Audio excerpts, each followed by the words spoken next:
Hey, it's a big world out there, and people from all over it are coming to Southwest Florida to live.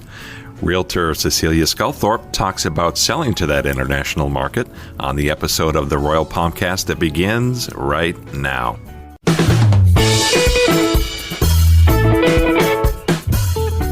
From the studios of the Royal Palm Coast Realtor Association in Fort Myers, Florida, this is the Royal Palmcast, the show about people and things that realtors, homebuyers, and home sellers care about.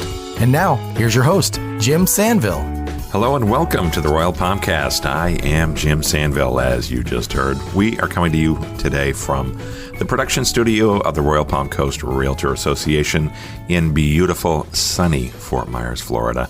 I'm here with Jerry Johnson, producer extraordinaire, and a special guest we will introduce in just a moment.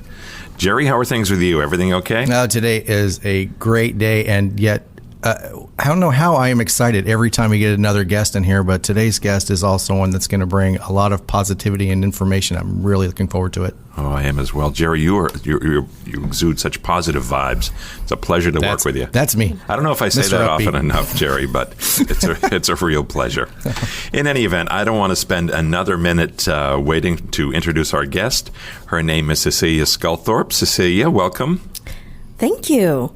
Glad to have you here. Let me tell you a little bit about Cecilia, folks, in case you don't know her. You soon will.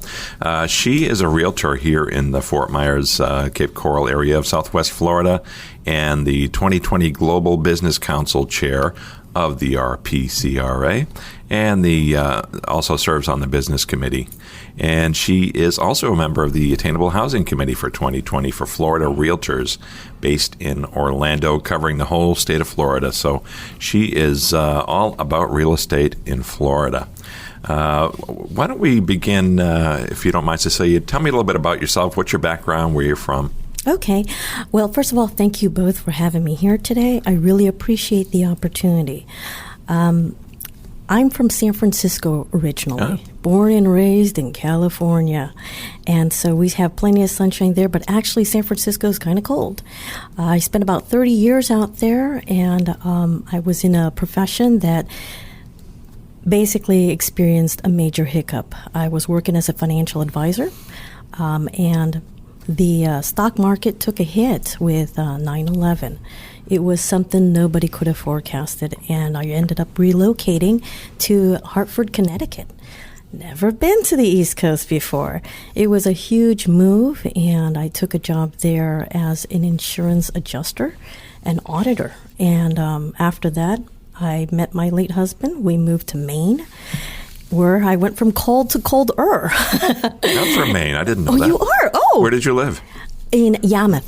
Yarmouth. Yes, just That's north of Yarmouth Portland. to the rest of the world. Exactly, but if I know how to say it, I must have lived there. Yarmouth. You must have eaten some clams up to Yarmouth. Oh, not just clams, lobster rolls. Absolutely. Yeah. So we ended up, of course, experiencing the downturn as downsizing and outsourcing became a trend after the fall of 1911, and it was horrible. 9/11. It was it was 9/11, but that was 2001, and it was a horrible time in history. Of course. Yeah, we ended up getting relocated here to Fort Myers in 2002, and that's when I started as a realtor. So I've been in this for 18 years here.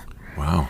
Yeah. And you're very active in our global council, as I mentioned earlier. And I just want to point out that the topic we want to cover today, and we actually plan to do a couple of shows. This is going to be a two-parter because it's just so much information to cover. But the topic that we're going to cover today is the Global Business Council, where you're the president, and some upcoming events that the council is doing. But before we get into that, I just want to quickly touch on something I just recently found out about you. People may know you by your voice because... Yes, I did do voice recordings in the past for AT&T Wireless Services as well as Pacific Bell. I was the Siri before Siri and before the menu systems that currently exist that ask you to press 1, press pound. Before that time, I was the voice. When cell phones were just taking their initial launch after beepers were being phased out, and voicemail was just being created in the early 90s. I did most of the voicemail recordings for AT&T, as well as when you heard the billing prompts, any prompts, and occasionally the last, I'd say in the last 5 years, occasionally I'd still hear my voice. There's a recording that follows each one of those recordings, and you give the code. And occasionally I hear my own voice that, "Welcome to AT&T Wireless Services," will end up being me. That's so good. That's so good. That's awesome. I feel welcome. Well, saying it with a smile, it taught me a few things I needed to know in real estate, and cold calling and dialing in financial advising. That taught me no fear. You must have gotten lots of compliments about your voice over the years. It's so pleasing, soothing. Well, I get one or the other. Either it's robotic and digital sounding, or it's pleasing, soothing, relaxing. Yeah, maybe if they had heard it, when they get the prompts on the phone. The and funny then thing, it sounds, I think it's robocall. Sure, exactly. when I answer the phone, more times than not, people think they're reaching my recording and not me. And so I'll have to say, and I'll sit there and go, "Thank you for calling. This is Cecilia." And they'll say, "Honey, I got her voicemail." And I'm like, "No, it's me. I'm a live person. Don't hang up." And then I'll end up calling them again. And that's funny. It's hilarious. It happens all the time, really. But then if there's a call you're not quite sure you want to take, you can say, "Hi, please leave a message." After the true. tone. Yeah. Occasionally I think about that, but, I've got too much guilt. I can't do it. Oh, you could have good fun. Yes, fun I with could. that. So if you know her voice, folks, that's where it came from. If you're out in the West and you were a Pac Bell customer, maybe you heard it there, or nationwide on AT&T. Nationwide through AT&T, they still do play my voice. Wow. Yes. That is so cool. So I found out the woman who does the Siri voice didn't realize it was her until 5 years into it. Wow, really? She recorded a bunch of phrases similar to what you did, and did for an agency, I think. Didn't know what they were for. The agency sold them to Apple, and boom, she's Siri. Wait a minute, that's me. Oh, my goodness. No, I didn't expect my voice to be used as often as it is. I mean, it's been so many years later, and it's still being used. I mean, think about it. What was it, 30 years ago? That's awesome. That's awesome. SIRI just went off on my phone, so I apologize. She Apologize heard for you. that. Yeah, I got to shut her down right now. There we go. And so in any event, let's talk about global stuff. You have been involved in this for how long, the Global Council? Oh, about 4 or 5 years now. Global attracted me for a very good reason. As a realtor, nobody gives you a guidebook, a handbook to say, this is how you find tools, this is how you find assistance. And just like everyone else, I found myself struggling to find answers. I needed help. I do have a good bank of international customers, as do most other realtors. And if you don't, now would be a good time to get them.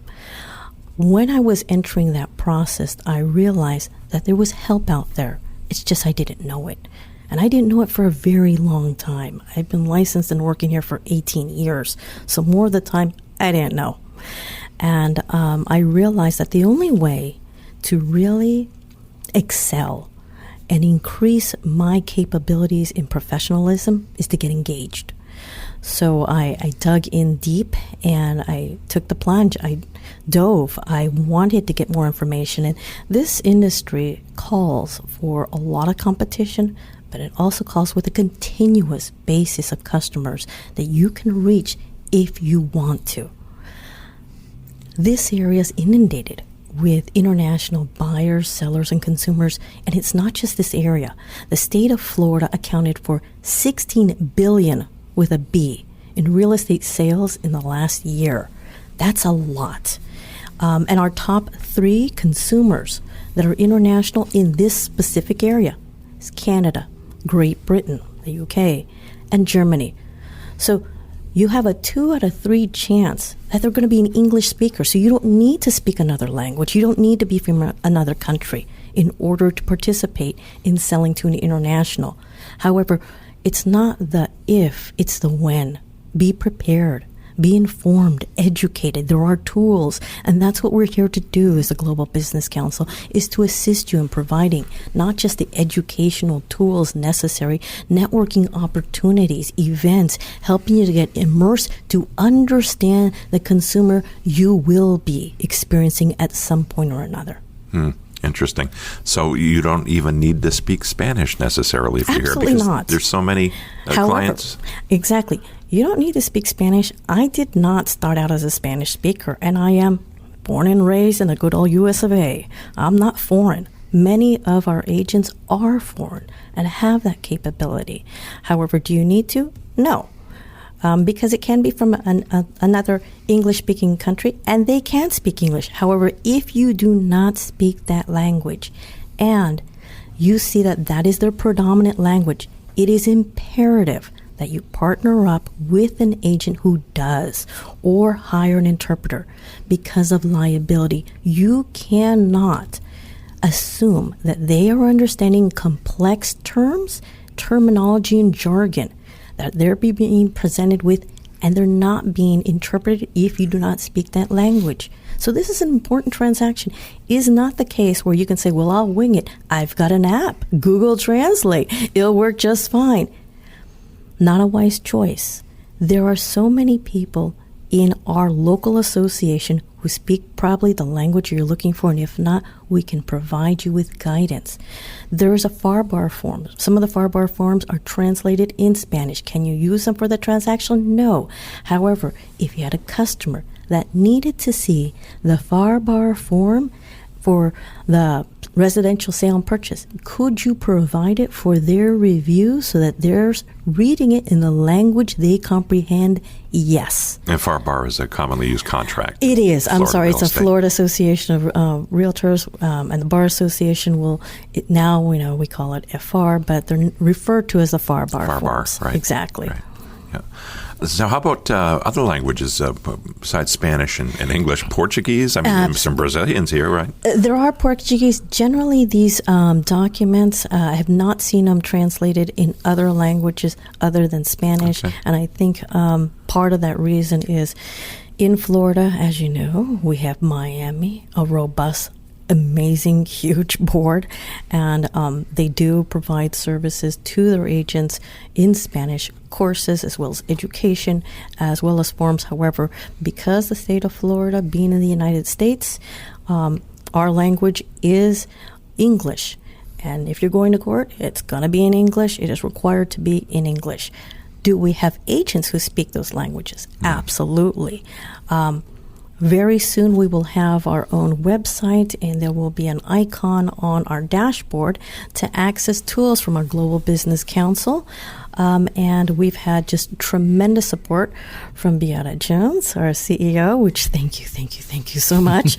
She's provided us with our own Facebook page just a couple of weeks ago. We couldn't believe, we were ecstatic about it, because now we'll be able to put out Facebook Live advertisements, promotions on Facebook events. We'll be able to share them. They'll be able to be shared with YouTube. So we're extremely excited as this month evolves and comes to an end. We're looking to provide an educational piece to assist any member in understanding how do you use your global certifications as well as designations provided by NAR.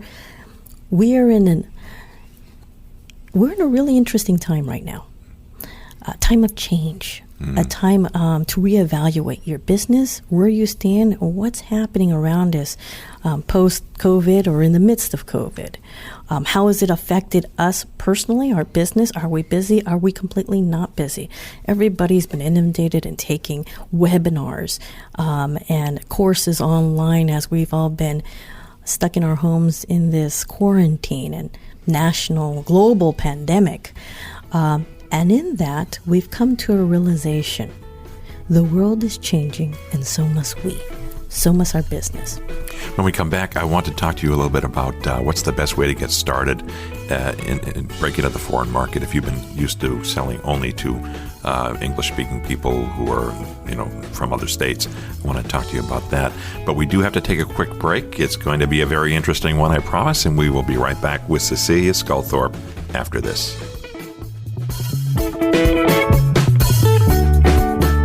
Hi, I'm Angela Foster, and you're listening to the Royal Podcast. Hi, I'm Vince Montarelli from Habitat for Humanity of Lee and Hendry Counties. You're listening to the Royal Palmcast. This is Cindy Corman, and you're listening to the Royal Palmcast.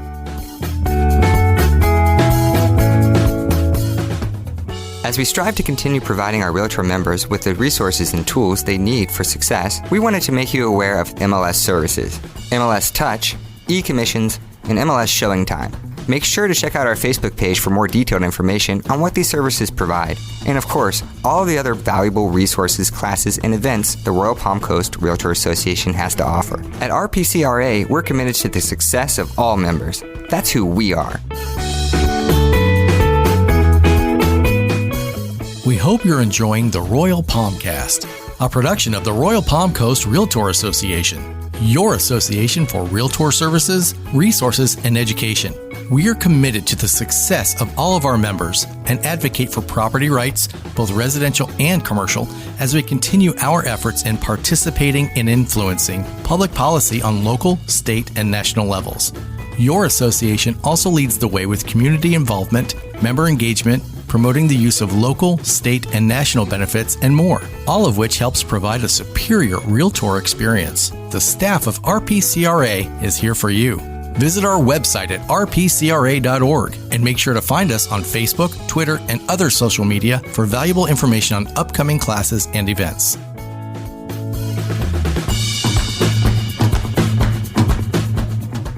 We are back with Cecilia Sculthorpe, Sculthorpe, right? You got it. It's a mouthful. Yeah. Well, is that? It's not a name I've heard before. I've never met It's a Sculthorpe. British. It is a British name. Huh? Yeah, it's a British. There's a town named Sculthorpe. It's got an amazing history. Really? Yeah, and it's not my fault. That was my late husband's fault. Okay. All right. Well, in any event, Cecilia is an expert in global real estate sales and marketing, and so we want to tap into her expertise as much as possible in the few minutes we have remaining. We are going to do another episode following this one with Cecilia, so we will we'll cover all the bases as much as we can. But Cecilia, one thing I want to talk to you about is if you're a realtor here in Southwest Florida or anywhere, and you have an epiphany, you understand there's an untapped market perhaps in global sales to international folks. How do you get into that? What's the best way? What's the best way? Well, here's the thing. We are all surrounded by internationals here in Southwest Florida. As we were talking earlier, they have purchased about $16 billion in real estate last year alone, and they're coming in from different countries, but predominantly the UK, Canada, and Germany. 2 of the 3 speak English, so they're going to end up speaking with you one time or another, or they can be from another country. Get educated. But That's most Europeans speak English anyway. Exactly. I've worked for a European company I worked based in with Brussels. So, yeah. There you go. Most Europeans do speak English, but the reason why they're buying in it's a safe investment. It's a great location to have a vacation home. Also, the capability of making profits and the taxability is completely different than in their countries. So you have safe, great returns and potential to retire in that area as well. And you can come vacation there. So wonderful opportunities in all of that. The first thing I'd always suggest is, by all means, get educated. Know what you're dealing with, not just when it comes to the consumer's product per se. Certifications exist, as well as designations provided by NAR, the National Association of Realtors. We actively provide educational courses here through our board, as well as in the area. Right now, there's a partnership with the Pinellas Board as well as with NABOR in providing education to our members virtually. And NABOR is in Naples? The Naples Association Board of Realtors. Actually, they just got done providing the Certified International Property Specialist, or CIPS designation. It's a 5-day designation course. Normally, it runs you around $500, which is about $100 a day as a 5-day course. They ran it for $75. That's less than the price of one day. Even as a refresher for someone like myself who already has the designations, it's a phenomenal course. It's not just about how do you do business internationally. What about other cultures do you need to be aware and sensitive about in order to best provide your service as a professional? It's also about connecting, knowing how and where to use those skills. We have a multitude of different designations and certifications, but getting educated is the start. Because you can have customers, but if you don't know what to do, or if you're not servicing them in a more proficient or effective manner, certainly helps to get a little help. That makes sense, of course, and it sounds like there's lots of support available for realtors who want to break into that market. Is there any cultural difference that comes into play when selling to international buyers? Absolutely. I'll bet there are lots, right? Yes, every single one is completely different. But being aware of it goes a long way. When you treat a customer with their cultural differences in mind, they notice. Not only do they notice, they will keep coming to you. Now, you have to remember, of that percentage, that number I told you earlier, $16 billion in real estate sales in the state of Florida. Of that, there were 5 top markets. It started off with Miami, Orlando, Tampa. Cape Coral, Fort Myers was number 4. That means they're here. That's an organic lead source. They're coming whether you like it or not. They're coming because our dollar is strong, our market's strong, it's a safe investment, it's a good opportunity for returns, it's a great place to come vacation. It works out.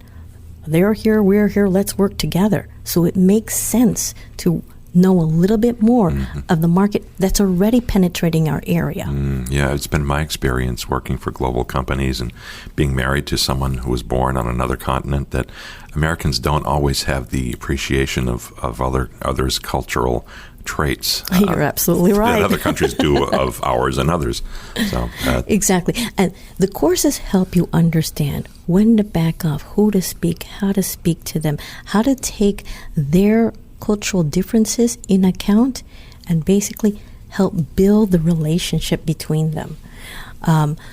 We do offer courses here at the Royal Palm Coast Realtor Association. Every other year we offer the course for At Home with Diversity as well as the Resort and Second Property Specialist, which is this year. Next year, like we did last year, we're going to be offering the Certified International Property Specialist, or CIPS course. And that course is offered every other year here, which is a tremendous course to take. Yeah, and we're going to get into that a little bit in the next show in detail. So, great. Yeah, thanks for mentioning that. It's a good tease. So you will not want to miss the second episode of our discussion with Cecilia. One thing that strikes me as the unknown variable that can change on a dime is the relative value of the U.S. dollar, the strength of the dollar versus foreign currencies. Okay. Tell me what's going on in that world now. Okay, so we're always looking at this side of the coin, the American dollar.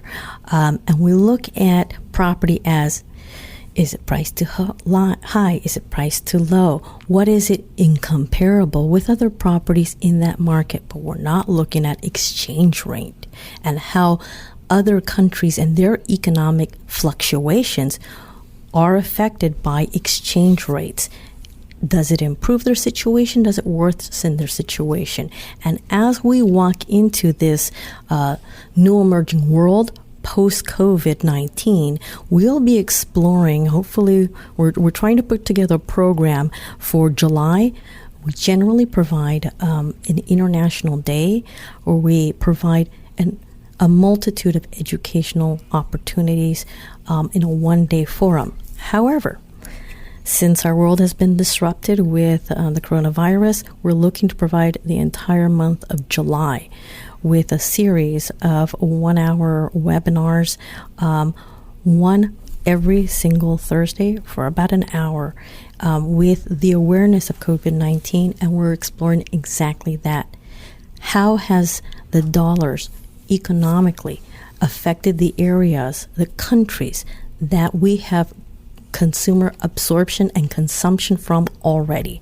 So Canada, the UK, and Germany. How have their countries been affected by the coronavirus? How has their economy been affected? How are their buyers and sellers being affected? Are they coming back? Are they not? What's the forecast? That's globally. Then if we bring that in, how have the areas on that top 5 list, Miami, Orlando, Tampa, Sarasota, Naples, how are they being affected? Are there international buyers still coming in? Are they not coming in? Are they basically reducing or liquidating their current inventory as sellers? Are they buying? And if not, why? Where are they buying? Where are they at? Now, if you took a snapshot right now, who is at the greatest advantage in terms of currency exchange? Which country? Well, we have seen dramatic changes as the coronavirus is leaving certain areas. Although we have the highest mortality rates, the dollar stayed strong. We saw a huge drop in the Canadian dollar as well, in the British pound. The Brazilians took a big hit, and we do have a strong Brazilian market here. However, we've also watched them climb back up, almost but not quite to where they were.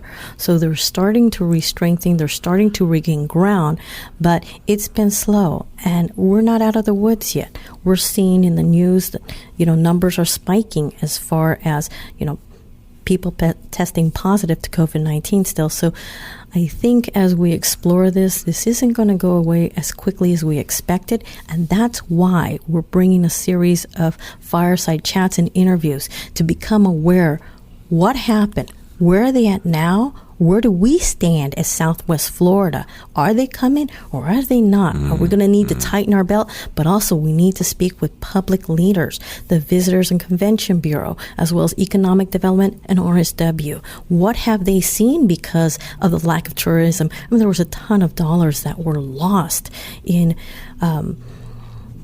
value from the hospitality, the hotel industry, tourism as a whole. Sure. So we have suffered significantly, but are we seeing a rebound? Because I don't know about you, but I know you were saying earlier, you've heard about the grumblings of the lack of business, but some of us are either feeling an absolute surge in business where we can't stop being busy, and others, the opposite. So tapping onto the pulse really is going to make a difference. Wow, that's interesting information. And we'll hear more, as I said, in the next episode about what's going on, what are the resources available, the upcoming events, that sort of thing, in our next episode. But now we come to what is my favorite part of the program, and I hope yours, Cecilia. I hope you enjoy this. This is what we call the lightning round. Have you heard of this? Dun, dun, dun. Cue the music. We recorded a podcast yesterday, and we had an actual lightning and thunder. I don't know if it was timed just right, but those were not sound effects, folks. It must have. It was fun. The clouds parted exactly at the right time. So we're going to find out a little bit more about you now, and okay. I'm going to ask Jerry to hand me the official 3x5 game show host index cards with today's lightning round questions. They've been sequestered in a super box in Cape Coral since noon Tuesday. So Jerry, could I have the game show host index cards? Yeah, let me grab those for you. Well, cue the music. I expected Jeopardy music now. Are they all there? It feels a little light to me, Jerry. I don't know. Sorry. I think Jerry did some editing. I'm hiding one. Yeah. I think I've got him. All right. Now we're looking for soundbite answers, Cecilia. So we'll move right through this quickly. And so here we go. Lightning round. You ready? Go for it. When and where is the last time you saw snow? Last time I saw snow was Maine. Yeah, it was, let's see, 2010. Been a while. Okay. Yeah. Okay. Are you okay with going 10 years without seeing snow? I can go forever. I know I am. I know I'm good. Well, as long as I don't have to shovel it, I can see it. Oh, you know what? Actually, I take that back. I saw it today. You know why? Because No, it you was didn't. on Facebook. Oh, my Yes, Lord. there was a picture. Okay. Cats or dogs, Cecilia? Both. Both? Okay, that's fair. All right, this one's multiple choice, and this is interesting because you've been lived in a number of areas. So for you, which is it? You guys, yous, or y'all? All of you. I suppose you guys. You guys? Okay, yeah, that's... You guys. And what was the other one? Yous. Oh, God, like no. if you're in Brooklyn. You've just hurt my ears. Queens. No. Yeah, yous guys. Yous guys, come here. Come You here. got to put the accent Yeah, on Yeah, there. no, pronunciation. is a Y'all big down thing. here. Yeah. And, Yeah, all right, no. what language sounds most beautiful when spoken? Oh, that's a tough one. I've heard people speak so many different languages, and really, they're all so beautiful when spoken kindly. I like Italian. Do you like Italian? I love Italian. Oh, to me, it's bellissimo. Yes, it's absolutely beautiful. However, I met someone who, actually, they're Filipino, and they spoke Tagalog? Yeah, Tagalog, Yeah. and but the way she spoke it was the passion behind it. Like And poetry, huh? It was like poetry, and see, that's the thing. I have a friend who's Russian. When I hear her speak, you would think it sounds like Klingon. You know, it's horrible. But she spoke it beautifully. Ah, lovely. And so I think it depends on the person speaking the language. All right, next in our lightning round, what is your guilty pleasure? Chocolate. Fair enough. That's very popular. Now, Dark chocolate. Tell me about some of your favorite things, Cecilia. Favorite TV show. I don't watch television. Favorite movie in an international setting outside the U.S. Oh, that's an easy one. Roman Holiday. Roman Holiday with Gregory Peck and Yes, Audrey Audrey Hepburn. Hepburn, Yes, take the picture, she Exactly. says. Yeah. Your favorite food? Oh, that's a tough one, believe it or not. I don't have a lot of... See, and that goes down to, like, my parents' home cooking. Oh, okay. Yes. And- Mom's and home, parents' home cooking. That's Yes. fair. Favorite day of the week? Sunday. Favorite form of recreation? Gardening. What's your dream car? Oh, really? Like a 1969 Shelby. Perfect. Yes. I love it. The Cobra, yeah. Yes. All right, changing the subject here. Socks with sandals, yes or no? Oh, God, no. No. Never. You'd be surprised how many people are wearing socks with sandals. I've seen it. Who's your personal hero? Oh, personal hero. Now, that's a tough one because Mandela strikes a chord. There you go. But, and then I look at Gandhi. I mean, Wow. that's... Very, very strong. All right. I hold in my hand now the last lightning round question. You get one bucket list item. What is it? One bucket list item. Charity? Charity. It's Okay. either charity, hope, generosity, something like Nice. Very nice. Cecilia, I cannot thank you enough for being here. You've thank been you. fascinating to listen to, and I can't wait to continue our conversation in the next episode. Now, if folks want to reach out to you and learn more about the international world, where do they go? How do they contact you? that. You can contact me by phone or text at 239-850-4964 or via email at comehome2florida@gmail.com, which is